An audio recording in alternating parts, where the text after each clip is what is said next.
Добрый день, с вами новостная служба Центральноазиатского телеканала, а в студии Андрей Рябченко. Сегодня в программе. Таджикская генпрокуратура потребовала у УТСел оборудование для слежки и прослушки за гражданами. 300 тысяч человек без света. Произошла авария на крупнейшей в Кыргызстане Токтагульской ГЭС.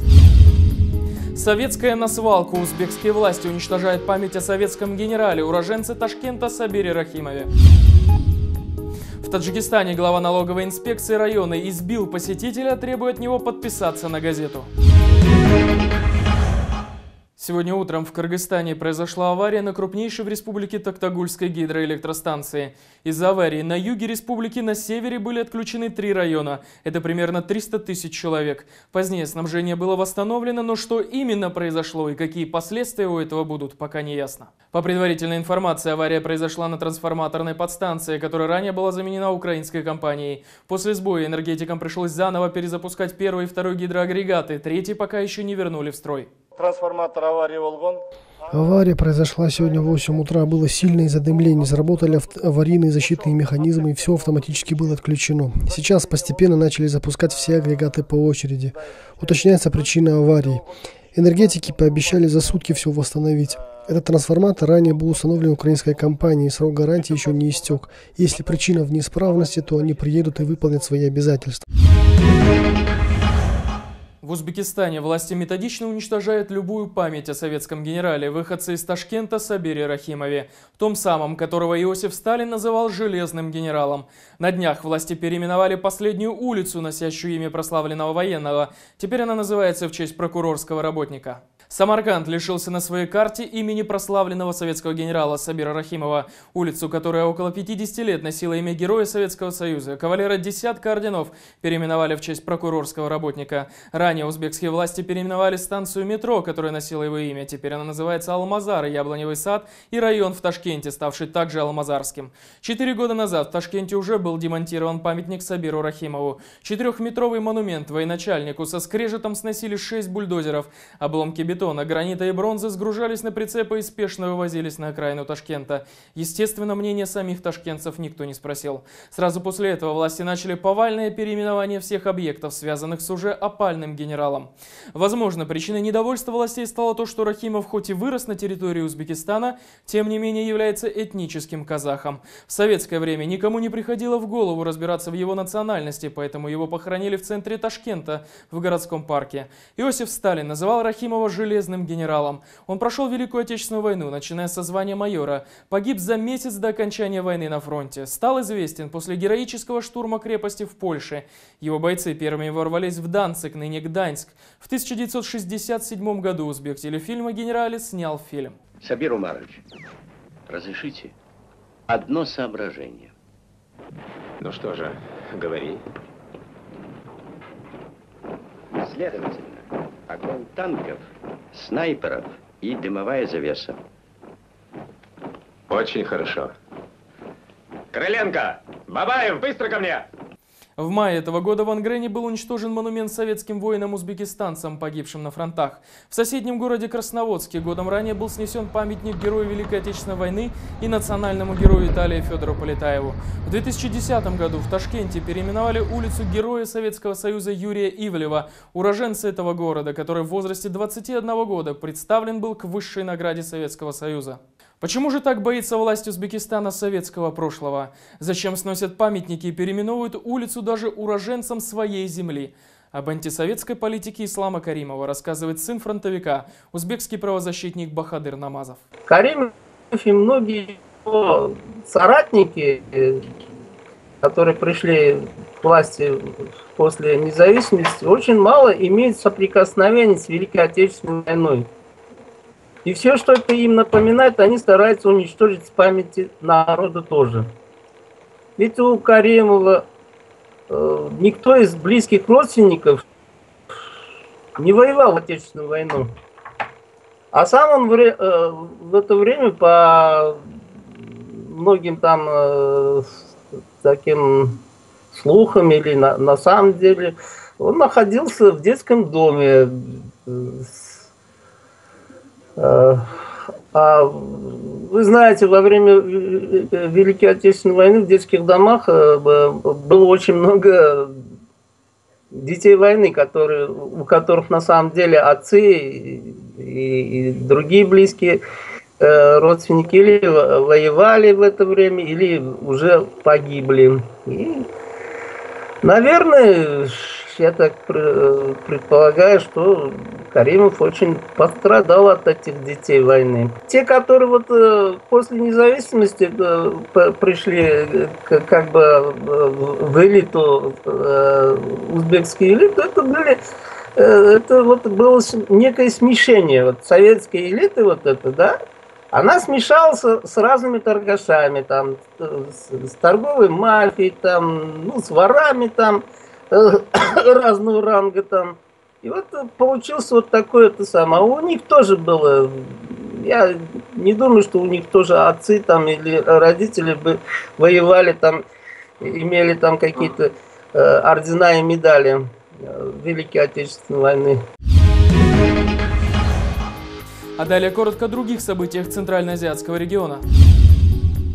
Казахстанские военные готовы к участию в миротворческих операциях Организации Объединенных Наций, заявил глава МИД Казахстана. При этом министр подчеркнул, что в настоящее время казахстанские миротворцы не участвуют ни в одной операции в мире. Есть институт военных наблюдателей при миротворческих операциях. От Казахстана наблюдатели есть в двух странах – Западная Сахара и Кот-д'Ивуар. В Ашхабаде введены новые правила покупки населением иностранной валютой. Теперь ашхабадцам приходится по 20 с лишним часов стоять в очереди у банка, чтобы утром получить специальный талон, дающий право на покупку иностранной валюты. В московском метро фанаты футбольного клуба «Спартак» избили гражданина Кыргызстана. Между молодыми людьми завязался словесный конфликт, который перерос в драку. Прибывшая милиция задержала фанатов. По предварительным данным, конфликт произошел не на этнической, а на футбольной неприязни. В Нарынской области Кыргызстана 2 человека госпитализированы после нападения волков. 2 волка напали на кочегара местной школы. Быстро собравшиеся люди смогли прогнать их. Жителя Казахстана судили за оскорбительный комментарий в Одноклассниках в адрес бывшей супруги. Увидев запись, женщина обратилась в суд. В отношении мужчины было начато досудебное расследование. Однако в суде бывшей супруги помирились. Мужчина через социальную сеть попросил прощения у бывшей супруги. В Кыргызстане на камеру запечатлели попытку сотрудников Госкомитета национальной безопасности вытащить из наркологического диспансера задержанного товарища. Однако, увидев камеру, пытавшиеся уговорить инспекторов ГАИ быстро ретировались, укоризненно кинув вызвавшему, почему он не предупредил, что все снимает СМИ. В казахстанском Шымкенте охранник гостиницы подстроил разбойное нападение, чтобы выслужиться перед руководством. Он сообщил в полицию, что на него совершено нападение. Преступник якобы ранил его ножом и даже оставил бомбу. На место прибыли службы экстренного реагирования, были эвакуированы люди. Позднее выяснилось, что так охранник решил помочь своей карьере. Чиновники Кыргызстана, оказывается, получают надбавку к зарплате за вредность при работе с компьютером. Выяснилось это в парламенте при рассмотрении мер по экономии бюджета. Что на самом деле в стране выгодно, когда электронный документооборот или бумажный документооборот? Мы будем переходить на электронный. То есть выгодно, экономично электронный, правильно? Абсолютно верно. Вот вы не поверите, я точно так же думал.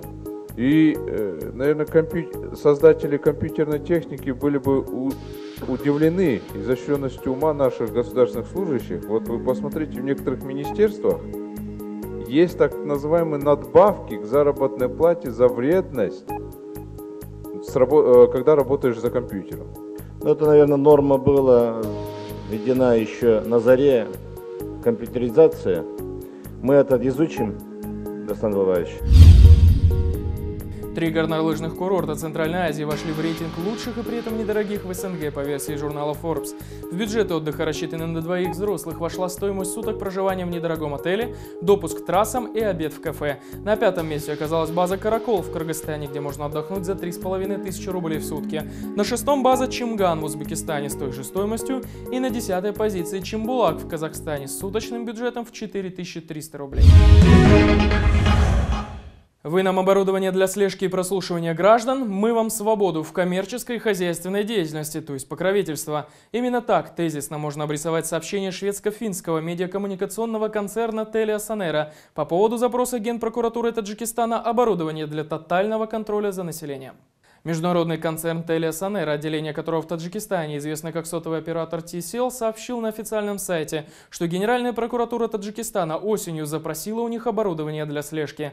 Силовики обосновали запрос необходимостью технической поддержки государственных структур, которые занимаются расследованием событий вооруженного мятежа, а также особо тяжких преступлений, совершенных гражданами Таджикистана в рядах международных террористических организаций на территории зарубежных стран. Примечательно, что прокуратура не пожелала закупать это оборудование. Правоохранительные органы просто пообещали не препятствовать коммерческой и хозяйственной деятельности. То есть получается, что если компания не даст аппаратуры, органы Таджикистана навалятся на нее с проверками, придирками и штрафами. Компания подчеркивает, что TCL выполняет запросы только если удостоверится, что оборудование будет использовано исключительно для ведения слежки за незаконной, в соответствии с местным законодательством, деятельностью. Мы не вмешиваемся в политику и не делаем политические заявления при представлении нашей компании. Компания так и не уточнила, поставила ли в Таджикистан оборудование для прослушки или нет. Как часто бизнесу власть Таджикистана ставит такие ультиматумы: мы вам крышу, вы нам за бесплатно оборудование. Как это влияет на экономику страны и ее инвестиционную привлекательность? Мнение эксперта. У нас вообще в республике не такая уж большая, допустим, бизнес, но есть бизнес, но этот бизнес, допустим, очень хорошо знаком правительству, потому что это где-то часть его. Поэтому я не вижу ничего такого, чтобы, допустим, было какое-то вмешательство правительства в бизнесе. А если для прослушки, допустим, других группировок, это связано с атмосферой, которая сейчас царит в Центральной Азии и вообще в мире, потому что борьба с терроризмом. И я думаю, что это связано с тем, что в последнее время очень обострилась обстановка в Афганистане. Это же мы граничим с Афганистаном, это недалеко. Может быть, связано с этим. В Таджикистане глава налоговой инспекции одного из районов избил бизнесмена, который пришел к нему на прием. Налоговик потребовал, чтобы предприниматель подписался на ведомственную газету, и когда посетитель отказался, набросился на него с кулаками. Сейчас этим делом занимается прокуратура. По данным сайта Тажньюз, председатель налоговой инспекции Файзабадского района Лутфуло Алиев избил предпринимателя в собственном кабинете. Бизнесмен пришел к нему, чтобы получить подпись под отчетами. Налоговик потребовал в обмен подписаться на ведомственную газету, которую, очевидно, ему приказали распространять сверху. Бизнесмен отказался, и тогда Алиев потребовал покинуть его кабинет без всяких подписей, а чтобы доказать свою власть на деле, ударил предпринимателя. Алиев заявляет, что предприниматель клевещет на него. Тем не менее, чиновника несколько раз вызывали на допрос в милицию, после дела передали в прокуратуру. Для файзабадских чиновников рукоприкладство в отношении населения не новь. В прошлом году замглавы того же района сломал руку посетительницы в своем кабинете. Возбужденное уголовное дело, кстати, заглохло, но чиновника уволили с поста. С вами была новостная служба Центральноазиатского телеканала. Мы говорим то, что иные предпочитают умалчивать. До следующей встречи.